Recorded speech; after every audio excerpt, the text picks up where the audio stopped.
Perfeitamente. Vamos dar continuidade. Lembrando, se você não assistiu os vídeos passados, recomendo que você entre no canal, assista desde o primeiro vídeo e veja o curso completo. Vamos dar continuidade ao nosso curso. Você que me acompanha, nós vamos estar aqui voltando para o assunto da aula anterior. Na aula anterior eu estava ali passando os princípios essenciais quando a gente cria um programa, um script Java, né? As coisas que nós temos que ter em conta. Agora, nós vamos falar aqui dos tipos primitivos, que é o que faz parte da nossa sessão. Eu falei que existem 5 que vão meio que ordenar aqui tudo que a gente for fazer daqui para frente quando a gente for criar um programa.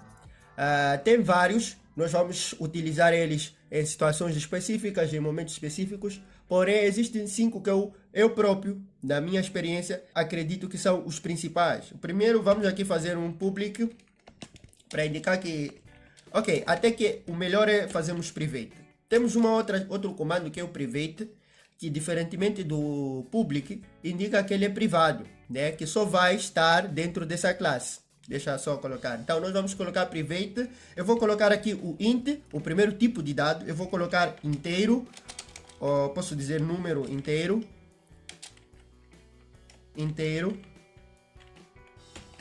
Dessa forma. Assim nós estamos declarando uma variável com o tipo de dado int, que identifica números inteiros. Perfeito?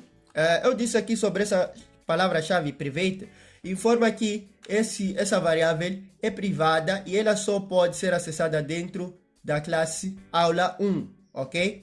Depois nós vamos ter aqui outra variável, vamos lá, private. Agora vamos para o número decimal, o número com vírgula, o float, ok? Número decimal, ponto e vírgula. Depois vamos fazer um private, que é o outro tipo de dado que eu considero essencial, que é o boolean. O boolean, nós vamos ter aqui, isso já não é número, é valor lógico, né? Valor lógico. Ok, valor lógico, nesse caso se é verdadeiro, se é falso, né?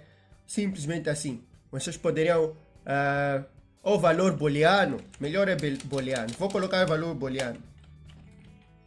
O lógico também não estava errado, mas melhor ainda é o dizer valor booleano. Depois temos aqui outro tipo de dado que vai ser o string.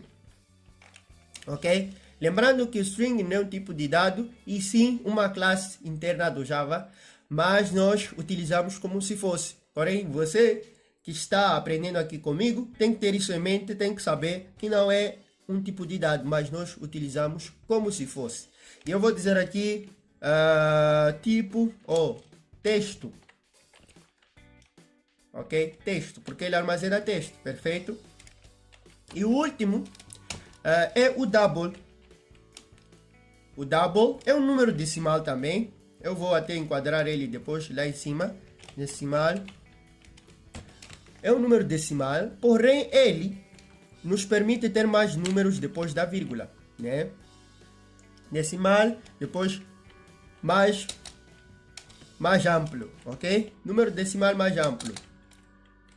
Perfeito. Vocês notaram que ao dar os nomes das variáveis, vocês notaram que eu utilizei uma forma de escrever um pouco diferenciada. E isso é o que eu quero trazer aqui também, enquanto falo aqui dos tipos. Em primeiro lugar, como eu disse, esses são 5 tipos essenciais. Nós temos aqui números inteiros, números decimais, depois temos valores booleanos, que são extremamente cruciais, e os textos. Então, nossos programas normalmente vão ter esse tipo de valor.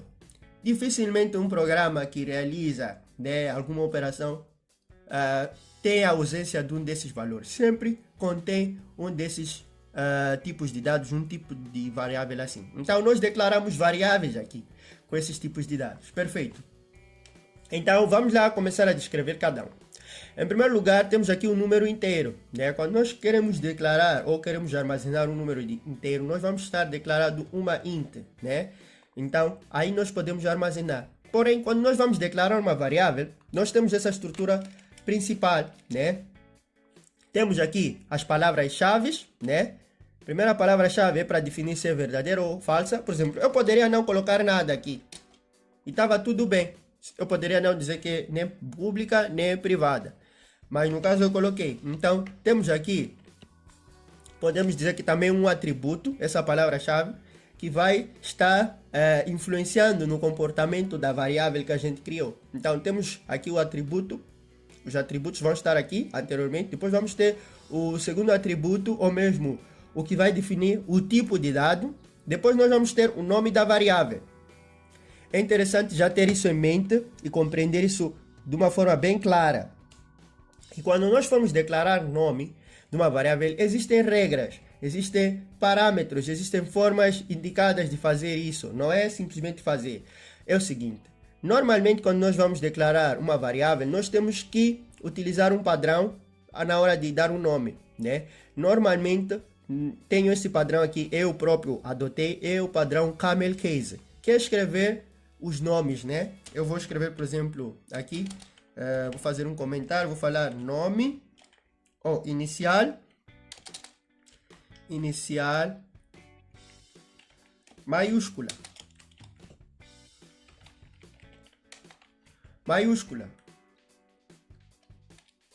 ok, aqui com I, maiúscula, ok, maiúscula, depois faltava o acento aqui, ok, com inicial maiúscula, é o seguinte, nós escrevemos a inicial minúscula, depois a outra palavra que vai determinar o nome, nós colocamos maiúscula. Por exemplo, vocês poderiam dizer assim, preço do produto. Então, você vai colocar preço, depois do com o D maiúsculo, depois produto, ok?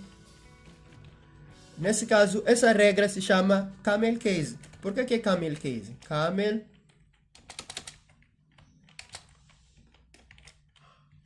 ok? Isso nos lembra o camelo, ok? Aquelas colunas, né, que ele tem, aquelas ondulações que ele tem ali nas costas, né? Chama camel case, é uma forma de dar nome. Depois também tem outras. A ideia aqui é deixar organizado. A outra que existe é através de...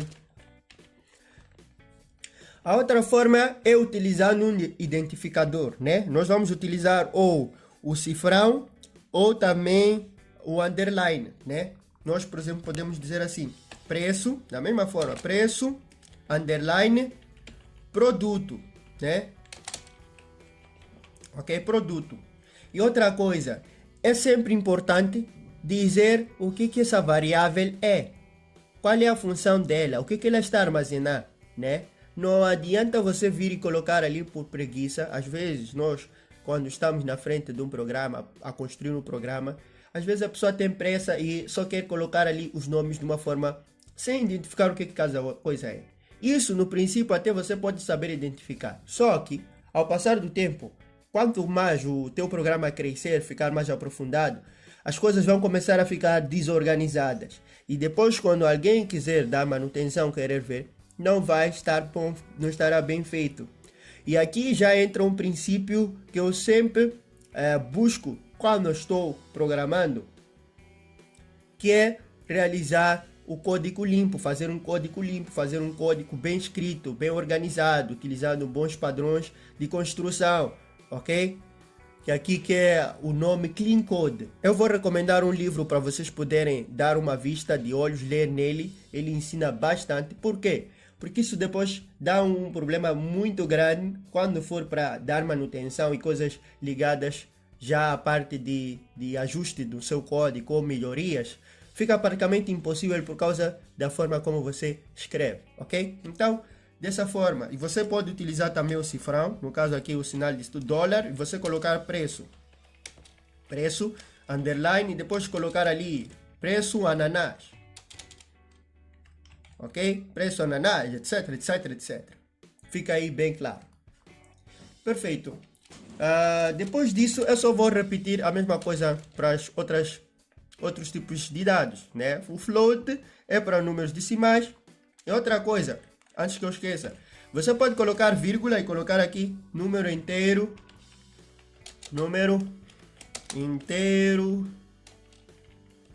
2, ok? Ou segundo número inteiro. Outra coisa, eu não aconselho você ir colocando 2, 1, 21. Você até pode colocar, mas eu não aconselho você fazer isso. É melhor você escrever aqui número ou segundo número inteiro, né? Segundo número inteiro. Desse jeito. E perfeitamente assim. É só vocês colocarem vírgula, vírgula, vírgula e irem colocar os vossos números aí. Perfeitamente, é desse jeito. Espero que vocês tenham entendido. E isso se aplica também para o caso de você quiser. Então, depois temos a atribuição. Quando nós vamos criar uma variável, nós podemos atribuir. No caso aqui eu vou colocar 10, né? Vou colocar, deixa lá, eu acabei colocando aqui isso sem querer. Ok, 10.5f. Ok, nós já estamos a determinar aqui que esse número aqui é o número decimal. Ok, quando nós escrevemos um número e colocamos aqui um valor depois da vírgula. E o f identifica que é float. Ok, então sempre que você colocar aqui, é só você colocar o f. Depois temos o double. O double também precisa dessa chamada f, né? Você coloca, por exemplo, 2.5f. Porém, o double permite você colocar mais números depois da vírgula, ok? Em relação, se eu não estou em erro, o float permite colocar, acho que 5, o double, uma cerca de 16. Só que o double ocupa mais espaço na memória RAM, ok? É muito importante entender essa questão dos bytes da memória RAM, porque quando você está criando um programa para um dispositivo mais assim, ou menos capacidade de memória RAM, torna-se muito importante gerir a medida da memória RAM, perfeito? Então é importante vocês terem noção disso. Depois temos a questão do Boolean. Como eu disse, é o valor booleano. O valor booleano só tem dois estados, né? Só tem o estado de verdadeiro e de falso. Ou é 0 ou é 1, ok? Então, aí no caso, nós podemos determinar aqui, dando igual a true, ok? Depois eu vou fazer um vírgula, vou falar valor booleano. Ok, eu vou colocar aqui segundo valor booleano. Segundo valor booleano, e vou colocar aqui igual a o quê? Igual a false, ok? Dessa forma. Isso também para mostrar para vocês que nós podemos dar um nome, porque isso já vem intrínseco aqui. Já se sabe que é privado, né? Com base nesse atributo que nós já acrescentamos, nessa palavra-chave aí, private, e também que é booleano, com base no tipo de dado, e depois nós podemos simplesmente ir transitando entre as variáveis e colocar qual é o nome da primeira vírgula e ela vai herdar o mesmo comportamento da anterior, porém atribuindo um valor contrário, um valor diferente. Nós podemos fazer isso naturalmente. Depois temos também o string, que é para texto, e você vai colocar aqui igual, só que para os textos nós vamos ter que colocar ou aspas simples ou aspas duplas. Eu vou colocar aqui sempre com aspas duplas e venho aqui, posso dizer aqui funcionário, ok? Funcionário, e etc, etc, etc. Perfeito. Espero que você tenha entendido. Esses são os tipos de dados primitivos que existem aqui, os 5 principais, e nós vamos utilizar bastante, e você também, durante a tua vida, quando você for criar programas, você vai utilizar também muito esses tipos de dados. Espero que você tenha entendido, gostado, compreendido esta aula. Nos vemos no próximo vídeo. Tchau!